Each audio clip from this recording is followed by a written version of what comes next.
My name is Elena Rivera. I'm 34 years old, she said with pain in her voice.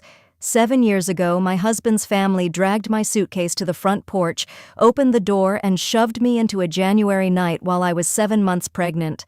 His mother stood in the doorway with her arms crossed and said coldly, "You should have thought about this before you ruined my son's life." I hadn't ruined anything. I hadn't cheated, hadn't lied, hadn't done a single thing they accused me of, but they had already decided the story, and in that family, once Victoria Vasquez decided the story, it became the truth. She continued with mystery in her voice. What none of them knew, not Victoria, not my husband, not his golden brother Julian, not Julian's wife Stephanie, who had orchestrated the entire thing, was that an 82-year-old woman sitting in a wheelchair on the second floor was watching through the hallway window. She saw every moment, she heard every word, and she kept it, all of it, for 7 years. Until a 7-year-old boy, my son, wrote a letter for a school project that cracked the whole thing open. Before I tell you what was in that letter and what it uncovered, if this story resonates with you, take a moment to like and subscribe to Karma Empire Stories, but only if you genuinely connect with it. Drop a comment telling me where you're watching from and what time it is, because this story, it's not just mine. I think a lot of you will see yourselves in it. Now, let me take you back to the beginning, not the night they threw me out. Before that, the part where I still believed I was loved, she said warmly. Remembering the past, I met Marcus Vasquez in the spring of 2015, my last semester of nursing school. He was finishing his pharmacy degree. Marcus was quiet, not shy, quiet. The kind of man who listened while everyone else performed. He had deep brown eyes, hands that were always warm, and this way of looking at you when you talked like every word you said was the most important thing he'd heard all day. I wasn't used to that. I grew up in a house where my mother worked double shifts at a textile factory, and my father left when I was 9. I raised my younger brother Miguel more than any adult did. I learned early that if you wanted to be heard, you had to shout. But Marcus didn't need me to shout. He just heard me. We started dating that April. By October, he told me he loved me on the roof of his apartment building while the sun set behind the Hartford skyline. She said with a hint of sadness, I should have asked him what he meant when he said I made everything feel possible. Because later I'd learned that for Marcus, possible meant the life he wanted but didn't have the courage to build without someone beside him, and when that someone was taken away, he didn't fight, he just folded. But I didn't know that yet. Marcus came from money. His family owned Vasquez Family Pharmacy, a chain of 4 locations across Connecticut. His grandfather, Ernesto, had started it in 1979 with a single shop. By the time Ernesto died, the chain was worth millions. The family matriarch was Victoria Vasquez, Marcus's mother. She was 58 when I met her, silver hair always perfect, nails always done, voice always measured. She didn't yell. She didn't need to.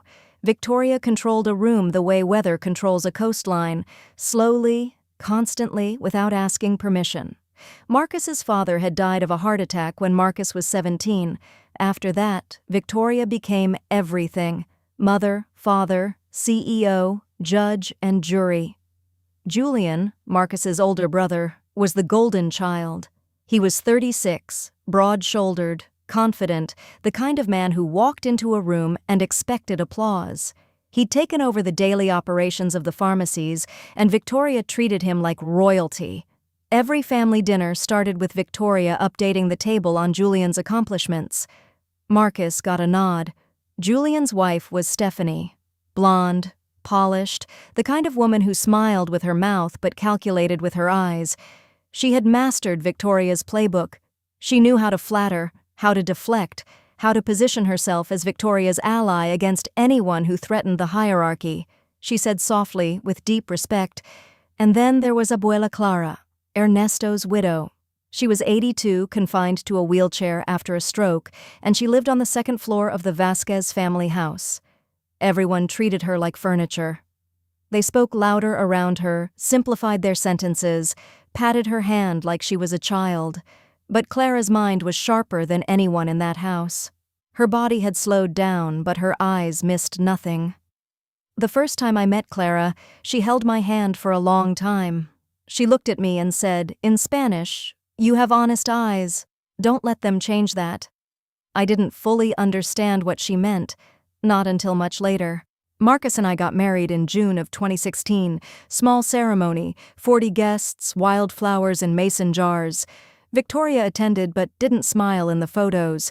She wore black. At the reception, Victoria pulled Marcus aside. I saw them through the window.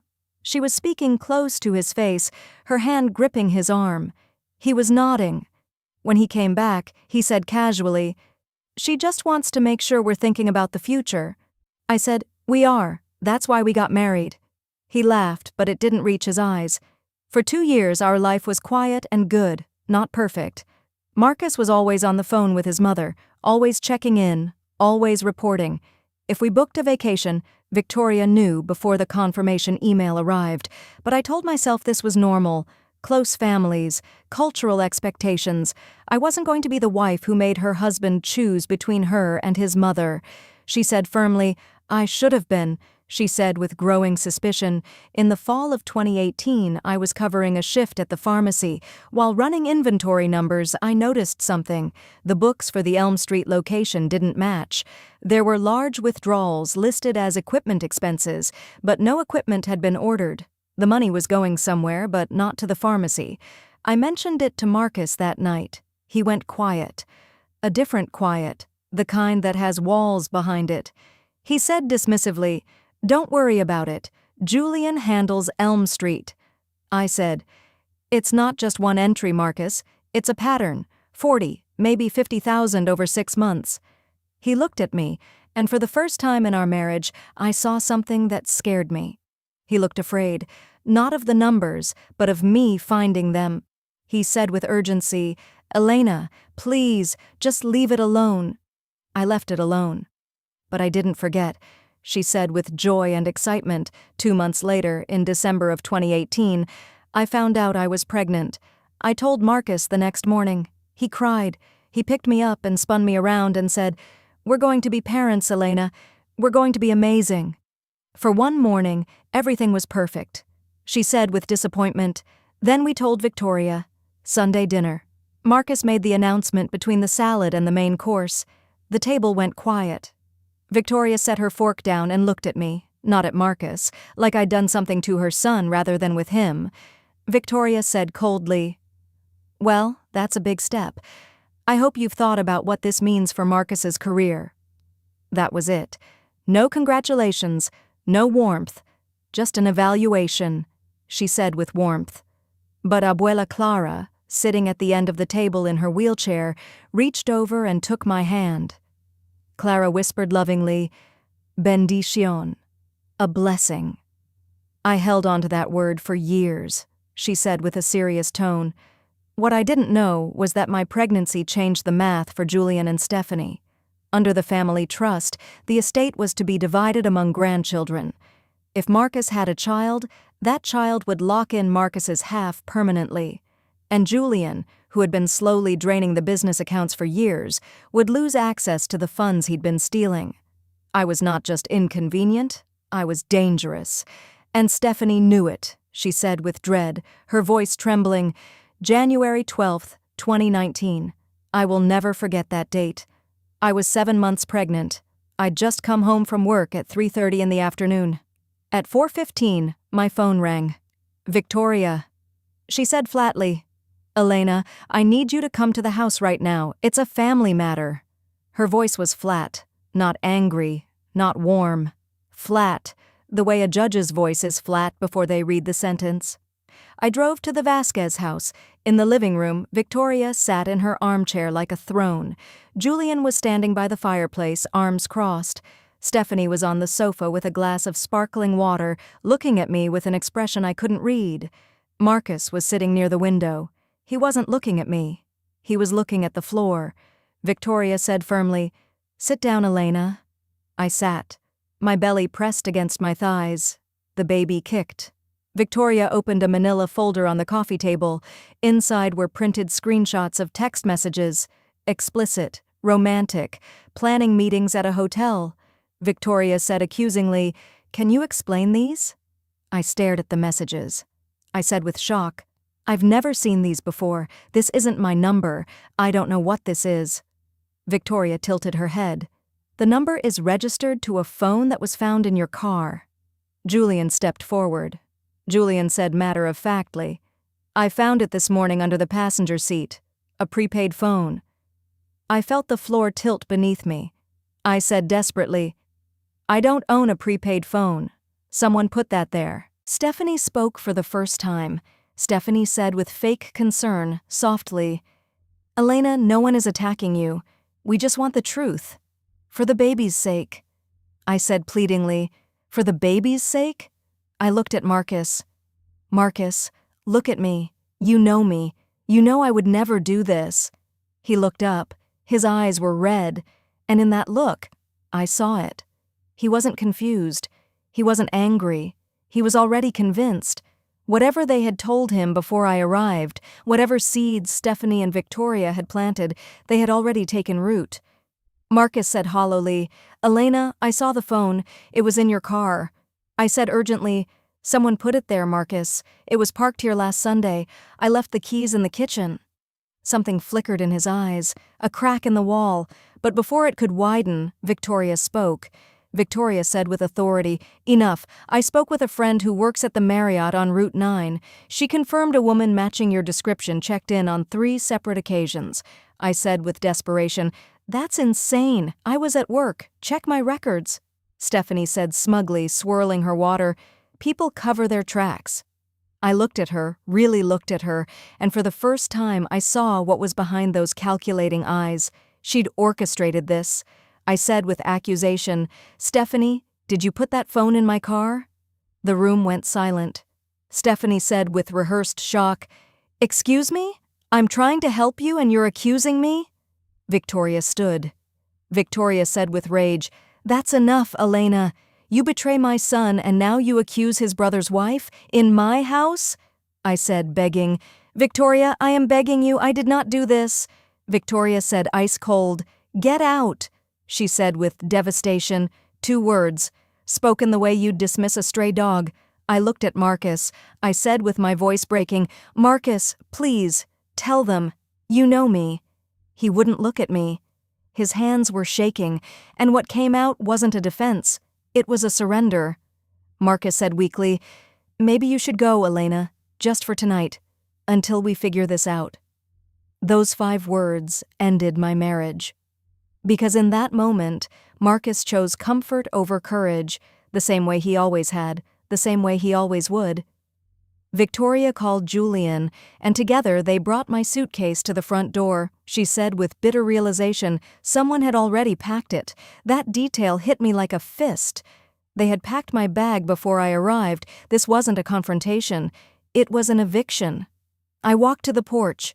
January air hit me like a wall of ice.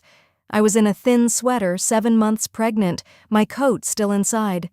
Victoria said from the doorway with contempt, "You should have thought about this before you ruined my son's life." Then she closed the door. She said with quiet devastation, I stood on the porch for what felt like 10 years. The snow was falling. The streetlight was buzzing. My baby was kicking so hard I had to put both hands on my belly. Then I looked up. 2nd floor. The hallway window.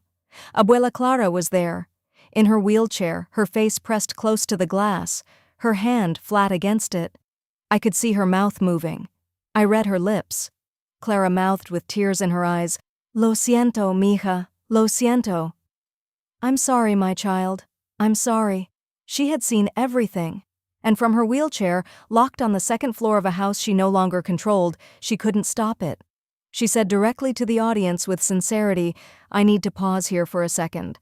If you're watching this, and you've ever been accused of something you didn't do, if you've ever stood in a room full of people who were supposed to love you and felt completely alone, I want to hear from you. Drop a comment. Tell me your story. And if this is hitting you hard, please like and subscribe to Karma Empire Stories. Not for me, but because these stories need to be told. Now let me tell you what happened next," she said with exhaustion.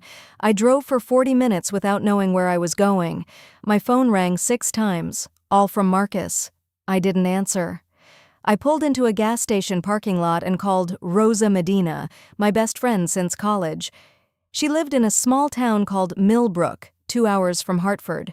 I told her everything in one long, shaking sentence. Rosa didn't ask questions. She didn't say, "Are you sure?" Rosa said firmly with love, "Drive to me right now." I drove 2 hours in the dark with tears freezing on my face. When I pulled into Rosa's driveway, she was already outside in her bathrobe, holding a blanket. She wrapped it around me and said gently, "You're staying here, as long as you need." I lived in Rosa's spare room for 5 months. I was 7 months pregnant with no income, no home, and no husband. My bank account had $1,200. The joint account had been frozen. Victoria had Marcus remove my name from it the same afternoon they threw me out. Before I'd even finished packing, she was already erasing me. I applied for Medicaid. I found a part-time job at a diner, taking orders, pouring coffee, smiling at strangers while my back ached and the baby pressed against my ribs. She said softly, talking to herself. Every night I sat in that small room and talked to my belly. "It's going to be okay. You and me. We're going to be okay." I didn't believe it fully, but saying it out loud made it feel less like a lie and more like a prayer. She said with bitterness. Marcus sent 2 messages during that time. The first, 3 days later. Marcus texted, "My mom says we should talk." Not, "I'm sorry." Not, "I believe you." "My mom says we should talk." I didn't respond. The second message came a month later. Marcus texted, "I need to know if the baby is mine." I stared at that text for 20 minutes. Then I blocked his number, and something inside me closed like a door being sealed with concrete. She said with overwhelming love and tenderness, "Ethan Marcus Rivera was born on March 15th, 2019, at 6:42 in the morning, weighing 7 pounds and 4 ounces. Rosa was in the delivery room. She held my hand through 14 hours of labor. When the nurse placed Ethan on my chest, Rosa whispered with tears in her eyes, "He's perfect, Elena. He's absolutely perfect." I looked at my son's face and made a promise. She said with fierce determination, "No one will ever make you feel unwanted. Not while I'm breathing," she said matter-of-factly. I filed for divorce 2 weeks later. Marcus didn't contest it. Victoria's lawyer sent a settlement offer, $8,000, no claim to the family business. I signed it because I needed formula money more than I needed a fight. I built my life the way you build a house after a flood, one board at a time, on higher ground. I got a full-time job as a school nurse at Millbrook Elementary. I found a small apartment above a bakery on Main Street. I made real friends, the kind who show up with soup when you're sick and don't keep score. I wasn't rich. I wasn't whole. But I was standing, she said with curiosity and wonder. The first anonymous gift arrived on Ethan's first birthday. A small box, no return address, postmarked from Hartford. Inside, a hand-knitted blue blanket with the initials ER stitched into the corner. The next year, another package. A children's book with a handwritten note that read, "For the boy with the strong mother." Every year after that, a birthday gift and a Christmas money order. Always $500, always anonymous. In 2022, the gift was a rosary, hand-carved, old. I held it up to the light and noticed initials etched into the back. E.V. Ernesto Vasquez, a family heirloom. Someone from the Vasquez family was sending these, she said with quiet realization. The truth was right in front of me. Abuela Clara, the woman in the wheelchair. She was reaching for me the only way she could. Through a caretaker named Maria who bought the postage. Through handwriting that shook but never stopped. What I didn't know was what Clara had been living through. Victoria had told her I confessed to the affair and disappeared. She said I'd had a miscarriage and was gone, probably with the other man. Clara didn't believe it. She'd seen my face through the window. That wasn't the face of a woman being caught. That was the face of a woman being ambushed, she said with admiration and sadness. But Clara was 82 years old, in a wheelchair, in a house controlled by Victoria. Her phone was monitored, her mail was collected by Stephanie, so she did the only thing she could. She wrote. Every night, in a leather journal, she documented what she'd seen, the date, the time, the exact words Victoria had spoken, the look on Stephanie's face, satisfied, the look of a woman watching a plan succeed. And she gave the journal to Maria with one instruction. Clara said with quiet determination, "Keep this safe. Someday, someone will need it." She said with warmth, September 2025. Ethan is 7 years old, in 2nd grade at Millbrook Elementary. His teacher, Mrs. Patterson, assigned a class project called My Family Tree. Every kid was supposed to make a poster about their family heritage. Ethan came home buzzing with excitement. Ethan said excitedly, "Mom, I need to make a poster about our family. Mrs. Patterson says we need to go back at least 3 generations." I smiled. "Okay, my side is easy. Abuela Maria came from Mexico in 1962. Then Ethan asked innocently, "What about Dad's side?" She said with a heavy heart. The question hit me like a cold wave. I'd been preparing for it, dreading it for years. I sat down. "Your dad's family is from Puerto Rico. Your great-grandfather Ernesto started a pharmacy business." Ethan asked curiously, "Is he alive?"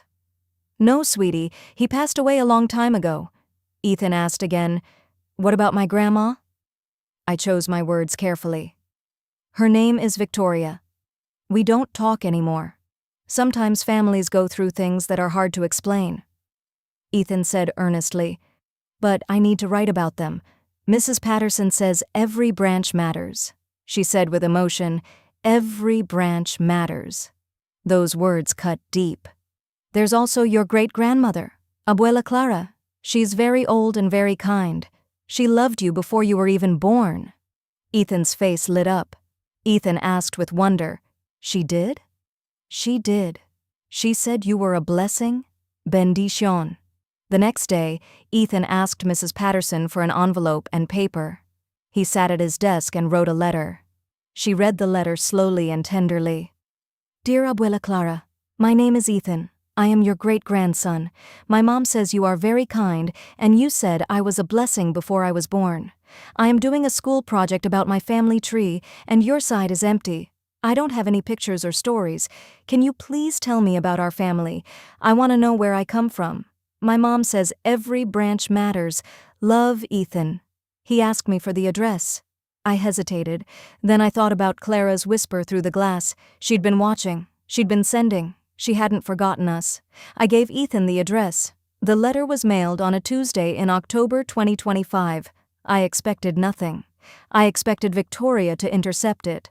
But Maria, Clara's caretaker, was the one who brought the mail upstairs. When she saw a child's handwriting addressed to Abuela Clara, she didn't hand it to Victoria. She brought it straight to Clara's room and closed the door. She said directly to the audience, "Okay, pause. I need to ask you something. If you were Clara right now, 89 years old, holding a letter from a great-grandson you've never met, what would you do? Would you write back? Would you stay silent? Or would you do something bigger? Comment below. And if you haven't subscribed to Karma Empire Stories yet, now is the moment. Because what Clara did next, I still can't talk about without my voice breaking," she said with deep emotion. Clara read Ethan's letter 4 times. Maria told me later that Clara held the paper against her chest and didn't speak for 10 minutes. Then Clara said with resolve, "Maria, get me my journal." 7 years of documentation, dates, times, names, amounts. Clara didn't just write back to Ethan. She called a lawyer, not Julian's lawyer, an elder rights attorney named David Chen. Maria dialed the number. Clara said with authority and strength despite her age, "My name is Clara Vasquez. I am 89 years old. I own 40% of a family business. I have evidence that my grandson Julian has been embezzling money for the last decade, and I have evidence that my grandson's wife fabricated an affair to force my other grandson's wife out of the family while she was 7 months pregnant. I need help." David Chen came to Clara's room the next day while Victoria was at her weekly luncheon. He read through 7 years of journal entries and said with disbelief, "Mrs. Vasquez, do you understand what you're sitting on?" Clara said with dry wit. "I've been sitting on it for 7 years. I'm tired of sitting." David found exactly what Clara had documented: over $600,000 in unaccounted withdrawals from the pharmacy chain, all routed through shell expenses, all approved by Julian, all invisible to Marcus. But Clara didn't just want justice for the money. Clara said with longing, "I want to meet my great-grandson, and I want his mother to know the truth." She said nervously, "David Chen called me on a Thursday evening. Ms. Rivera? I'm an attorney representing Clara Vasquez. She received Ethan's letter. She knows the truth about what happened to you because she watched it from the window, and she has proof." I asked shakily, "Proof of what?" David said carefully, "Proof that Stephanie planted the phone, proof that Julian has been embezzling, and proof that Victoria knew about both and covered them up." I sat down because my legs wouldn't hold me. David continued, "She's been keeping a journal since the night they threw you out. She also kept a voicemail that Stephanie accidentally left on the house phone in 2019. He said, reading from his notes, "In it, Stephanie tells Julian, 'It worked. The phone, the hotel story, all of it. Victoria handled it exactly like I said she would. Elena's gone. Now we just need to make sure Marcus doesn't start asking questions about the Elm Street books.'" She said, barely whispering. I couldn't breathe. For 7 years I had known I was innocent, but knowing it and hearing proof are two different universes. I asked, my voice trembling, "What happens now?" David said gently, "That depends on you. Clara wants to meet Ethan. She's prepared to present this evidence, but she won't do anything without your permission." I looked at Ethan drawing a tree with branches reaching everywhere. I said with quiet resolve, "Tell Clara yes, to all of it." She said with anticipation, "Mrs. Patterson scheduled the family tree presentations for December. Parents were invited. Clara would come. David Chen arranged a medical transport van," I told Ethan that morning. "Someone special is coming today?" Ethan asked eagerly. "Who?" "Your Abuela Clara." His eyes went wide. Ethan said with awe, "The one who said I was a blessing?" "The same one."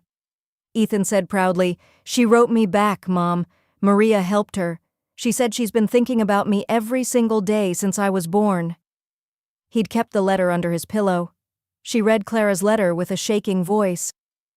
"Dear Ethan, you are the answer to a prayer I've been saying for 7 years. Your mother is the bravest woman I have ever known. I am coming to meet you. Save me a seat in the front row. Love, your Abuela Clara," she said, her voice thick with tears. At 10:15, the transport van pulled into the school parking lot. Maria stepped out first, then helped Clara. She was smaller than I remembered, thinner. But her eyes were exactly the same, sharp, bright, alive. Maria wheeled her toward me. Clara looked up and her face crumpled, not in sadness, in relief. Clara said with tears streaming down her face, "Mija, I'm so sorry it took this long." I knelt in front of her. I said through tears, "You never stopped. The gifts, the money orders, the rosary, that was you." Clara whispered proudly, "Everyone. Maria helped me. She risked her job every single time." I hugged her. Then the school door opened, and Ethan came running out. He stopped 5 feet from the wheelchair, suddenly shy. Ethan said softly, "Abuela?" Clara opened her arms. He walked into them like he'd been walking toward her his whole life. Clara said, holding him tightly, "Bendición, mijo. You are every good thing." Ethan presented his poster in the gym. He talked about my mother's journey from Mexico. He talked about Uncle Miguel. Then he pointed to the Vasquez side, which was no longer empty. He'd added Clara's photo. Ethan said proudly to the class, "My Abuela Clara. She said I was a blessing before I was born." Clara pressed her hand to her mouth. Maria wiped her eyes. She said with tension building in her voice. 3 days later, David Chen sent a legal notice to Victoria. Clara, as 40% shareholder, was requesting an independent financial audit with specific attention to the Elm Street store. The letter stated Clara had evidence of financial irregularities, fraud, and wrongful expulsion of a family member based on fabricated evidence. By Tuesday, Victoria called an emergency family meeting. "I know what happened because David Chen was there." Victoria was furious. Victoria said sharply, "This is a private family matter, no lawyers." David said calmly and professionally, "Your mother-in-law is a 40% shareholder and senior trustee. She has every right to legal representation." Clara spoke first. Clara said with quiet power that silenced the room, "I've been watching this family for 7 years. I watched you throw a pregnant woman into the snow. I watched you lie about her. I watched you steal from the business my husband built. And I stayed quiet because I was afraid. Because you made me afraid in my own house." She paused, then said with fierce resolve, "I'm not afraid anymore.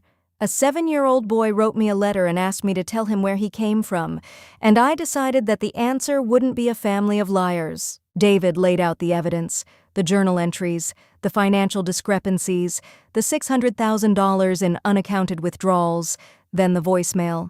He pressed play. Stephanie's voice filled the room, tinny but unmistakable. It worked. The phone, the hotel story, all of it. Victoria handled it exactly like I said she would. Elena's gone. Now we just need to make sure Marcus doesn't start asking questions about the Elm Street books, she said slowly, letting the silence sink in. The silence was absolute. Marcus stood up, his chair scraped against the floor. Marcus said, his voice barely above a whisper, "You told me she cheated. You told me there was proof. I looked you in the eye and asked you if you were sure, and you said yes." Victoria said defensively, "I did what I had to do to protect this family." Marcus exploded with years of suppressed rage. "You destroyed my family.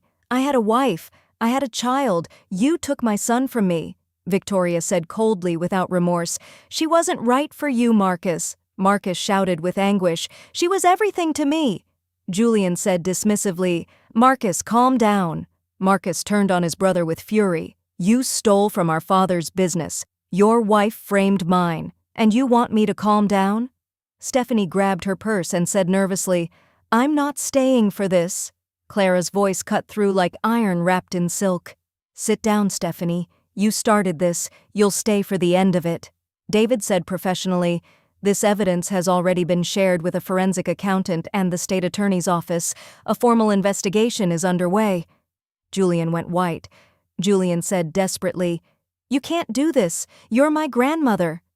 Clara said with love but unwavering firmness, "I love you, but I loved your grandfather more, and he built that business honestly. You don't get to steal his legacy and call it family," Victoria said with outrage. "After everything I've done for you, I've housed you, fed you." Clara said with quiet devastation, "You kept me in a room. You monitored my phone. You opened my mail. You told me Elena lost the baby. You lied to me every single day, and you called it care." She spoke directly to the audience with emotion. "I need to stop here and ask you, what would you do if you were Marcus right now? You've just learned your mother and brother's wife conspired to destroy your marriage, frame your wife, steal from your family, and keep you from your son for 7 years. Would you forgive them? Would you fight? Would you walk away? Comment below. Forgive, fight, or walk away. And if you're still here, you're part of this story now. Subscribe to Karma Empire Stories, because the ending is something I never saw coming, she said with intensity, but the voicemail wasn't the darkest secret. David turned to the last section of Clara's journal. David said gravely, "There's one more thing. Mrs. Clara documented a conversation from August 2020. Julian said, "The Dana Glover thing is going to be a problem. She's asking for more money." Stephanie said, "Then pay her. She's the only reason the hotel story worked. If she talks, we're done." Julian said, "She wasn't even working at the Marriott when Elena supposedly checked in. She just said she was." Stephanie laughed and said, "That's the beauty of it. Nobody checked." She said with the weight of 7 years of vindication, Dana Glover, the woman Victoria had cited as her source, had never worked at the Marriott during those dates. She was Stephanie's friend from college who had been paid to lie. The entire case against me was fabricated, built from scratch by Stephanie, funded by Julian's stolen money, endorsed by Victoria. She said with bitter clarity, I wasn't thrown out because they thought I cheated. I was thrown out because I found the embezzlement. Everything else was a cover, a controlled demolition of my life to protect Julian's theft. She said with heartbreak. Marcus put his head in his hands. When he looked up, he said the quietest, most devastating sentence. Marcus said, barely able to speak through tears, I had a son for 7 years and I didn't know what he looked like until today. He pulled out his phone. David had shown him a photo of Ethan at the presentation, holding Clara's hand. Marcus stared at it and cried. Nobody comforted him, because the man crying wasn't the villain, but he wasn't the hero either. He was the man too weak to ask questions, too obedient to challenge his mother, too afraid to fight. That kind of man doesn't get comforted, he gets pitied, and pity is worse. She said with satisfaction, the consequences came fast. Julian was charged with embezzlement, wire fraud, and tax evasion. His plea deal included full restitution of $612,000 and a 3-year suspended sentence. His pharmacy license was revoked. Stephanie was charged as an accessory to fraud. The court awarded me $150,000 in damages. Dana Glover was charged with perjury after admitting Stephanie paid her $5,000 to lie. Victoria was not charged, but she lost something worse than a court case. She lost her church. The story spread through town. The women who attended her luncheons stopped calling. The pastor asked her to step down. The neighbors looked the other way. Victoria Vasquez, who had spent 30 years building a perfect reputation, watched it dissolve in 30 days. Clara took back her 40% stake and appointed an independent manager. She rewrote her will. Julian was removed entirely. Marcus's share was placed in trust for Ethan until he turned 21. She said thoughtfully, Marcus called me in January 2026. Marcus said with remorse, Elena, I know I can't undo what happened, but I need you to know I'm done being my mother's son. I want to be Ethan's father. If you'll let me. I said with controlled firmness, you don't get to walk back into his life like you're returning a library book. If you want to know your son, you'll do it on his terms, with a family therapist. And if you ever put your mother's feelings above your child's safety, I will disappear so thoroughly that no one will ever find me. Marcus said quietly, I understand. I continued firmly, you will also apologize to Clara. You left her in that house for 7 years while your mother controlled her life. He said with shame, I know. I said with finality, then prove it. She said with gentle hope. Marcus has seen Ethan 3 times, supervised sessions with a therapist. Ethan asks him questions like he's interviewing a stranger. Last session, Ethan showed Marcus his family tree poster. Ethan said matter-of-factly, see? I put everyone on here, even the people who weren't there, because Mrs. Patterson says every branch matters. Marcus cried again. He's going to do a lot of crying? That's fine. Tears are the tax you pay for years of silence, she said warmly. Clara moved out of the Vasquez house in February 2026. David Chen helped her find an assisted living facility 20 minutes from my apartment. It has a garden and a window facing east for morning light. Ethan visits every Saturday. He brings her drawings. She teaches him Spanish. Last week he learned valiente. It means brave. Clara told him with pride, That's what your mother is, valiente. She said with quiet reflection, I'm not going to tell you I've healed completely. I haven't. There are still nights when I wake up at 2 in the morning and feel the January air and hear Victoria saying, You should have thought about this. Those nights, I watch Ethan sleep and remind myself that the woman who stood on that porch with nothing is not the woman standing here now. She said with strength and pride, I built a life from ash. I raised a son who writes letters to strangers because he believes every branch matters.